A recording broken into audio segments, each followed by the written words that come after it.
यूं तो हमारा देश भारत विश्व में अपने स्थानीय सौंदर्य और विविध संस्कृतियों के लिए काफी प्रचलित है।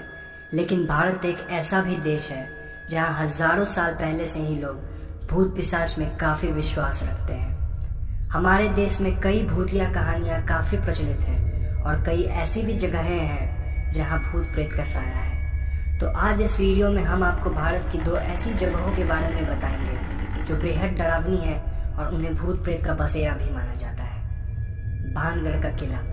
राजस्थान के अलवर जिले का भानगढ़ भारत के सबसे कुख्यात भूतहा किले के रूप में जाना जाता है। ये दुनिया के टॉप मोस्ट हॉन्टेड जगहों में भी गिना जाता है। भानगढ़ का किला अपने आप में रहस्यों को समाये हुए है। इसे 17वीं शताब्दी में राजा माधो सिंह ने बनवाया था।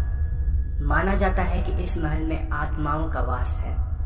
ऐसा कहा जाता है कि 17वीं शताब्दी में एक तांत्रिक वहां की बेहद खूबसूरत राजकुमारी रत्नावती पर मोहित हो गया था और उसने राजकुमारी को पाने के लिए काला जादू चलाया था, लेकिन जादू अपना प्रभाव न कर सका। उल्टे उसी जादू से उस तांत्रिक की मौत हो गई, लेकिन मरते मरते तांत्रिक भानगढ़ के विनाश का श्राप दे गया। उसने कहा कि ये इलाका बर्बाद हो जाएगा और यहाँ के लोगों की आत्माओं को कभी मुक्ति नहीं मिलेगी। इस घटना के ठीक 1 महीने बाद भानगढ़ के पड़ोसी राज्य अजबगढ़ ने यहाँ हमला कर दिया। इस लड़ाई में राजकुमारी सहित भानगढ़ के सभी निवासी मौत के घाट उतार दिए गए। उस दिन से भानगढ़ वीरान जगह में तब्दील हो गया। आज तक ये जगह वीरान है और ऐसा माना जाता है कि भानगढ़ वासियों के भूत आज तक इस जगह पे रहते हैं। इस किले के आसपास बने घरों की छत नहीं रहती। अगर कोई इन छतों को बनवा देता है तो वो सूर्यास्त होते ही अपने आप चटक कर टूट जाती है। आज भी अगर आप स्थानीय लोगों से भानगढ़ के किले का पता पूछेंगे तो वो आपको कभी नहीं बताएंगे। उनका मानना है कि शाम ढलते ही भानगढ़ वासियों की आत्माएं किले के आसपास भटकती हैं। इस जगह को इतना डरावना इसलिए भी माना जाता है क्योंकि रात को जो कोई भी इस जगह पे जाता है वो कभी लौट के वापस नहीं आता। कई लोगों ने इस किले में रात को जाने की कोशिश की, लेकिन कोई भी अपना अनुभव बताने के लिए जीवित नहीं बचा।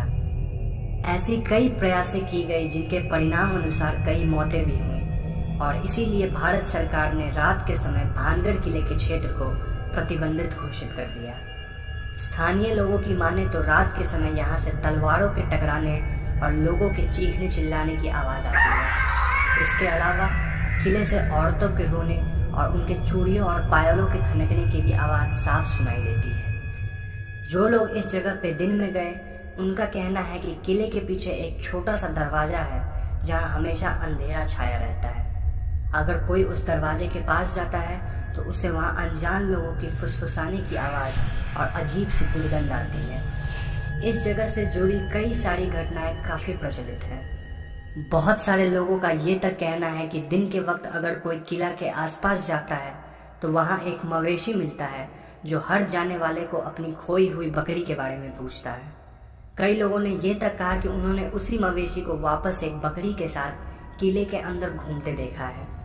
दोबारा उससे बात करे तो वो आपको पहचानने से इनकार करता है। स्थानीय लोगों की माने तो रात के वक्त किला के पास किसी औरत को राजकुमारियों के वस्त्र में कई बार घूमते देखा गया है।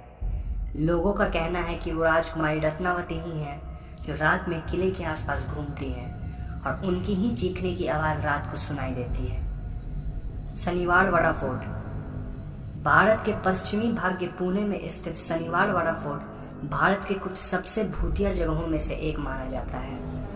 यह किला महाराष्ट्र के सबसे बड़े किलों में से एक है और इसकी दीवारें रहस्यमयी गाथाओं से भरी हुई है। यूं तो दिन में ये एक आम किला है जहां आए दिन कुछ पर्यटक दिख जाते हैं, लेकिन रात होते ही यहाँ अजीबोगरीब घटनाएं होती हैं। खास करके पूर्णिमा की रात को यह किला पूरी तरह से भूतिये किले में तब्दील हो जाता है। ऐसा बताया जाता है कि पूर्णिमा की रात को इस किले से किसी नवयुवक के चीखने और चिल्लाने की आवाज आती है। ये आवाजें इतनी डरावनी और भयावह होती है कि इनका अनुभव करने वाले लोग शनिवारवाड़ा का नाम सुनते ही दहल जाते हैं। इन चीखों के पीछे एक बहुत बड़ा रहस्य छुपा है। इस किले को भारत के सेना नायक बाजीराव ने सन 1732 में बनवाया था। बाजीराव और उनके बेटे बालाजी राव की मौत के बाद बाजीराव के सबसे छोटे पोते नारायण राव ने महज 16 साल की उम्र में पेशवा की गद्दी संभाल ली, लेकिन राज्य का कार्यभार नारायण राव के चाचा रघुनाथ राव संभाला करते थे। 30 अगस्त 1732 की रात को 16 साल के नारायण राव की हत्या उसी किले के अंदर हुई। कहा जाता है कि युवा राजकुमार को उसके अपने ही रिश्तेदारों द्वारा दीवारों के अंदर पटक कर मारा गया था। नारायण राव के चाचा रघुनाथ राव की बीबी आनंदी बाल हमेशा पेशवा की पत्नी कहलाना चाहती थी, लेकिन नारायण राव के पेशवा बनने से उन्हें ये दर्जा ना मिला, जिससे उन्हें बहुत जलन होने लगी। युवा राजकुमार अपने खिलाफ हो रहे सारे षड्यंत्र को पहले ही भांपकर उसके खिलाफ कार्रवाई किया करते थे। एक ऐसे ही कार्रवाई के दौरान उन्होंने अपने ही चाचा रघुनाथ राव को घर में नजरबंद किया, जिससे कि उनका प्रभाव राज्य पे कम हो गया था। ठीक इसी घटना के कुछ दिन बाद आनंदी बाल ने गर्दी जनजाति के लोगों की मदद से नारायण राव पे रात के समय आक्रमण करवाया। इस हमले को भांपकर नारायण राव अपने कमरे से तो भाग निकले, लेकिन ज्यादा दूर नहीं भाग सके।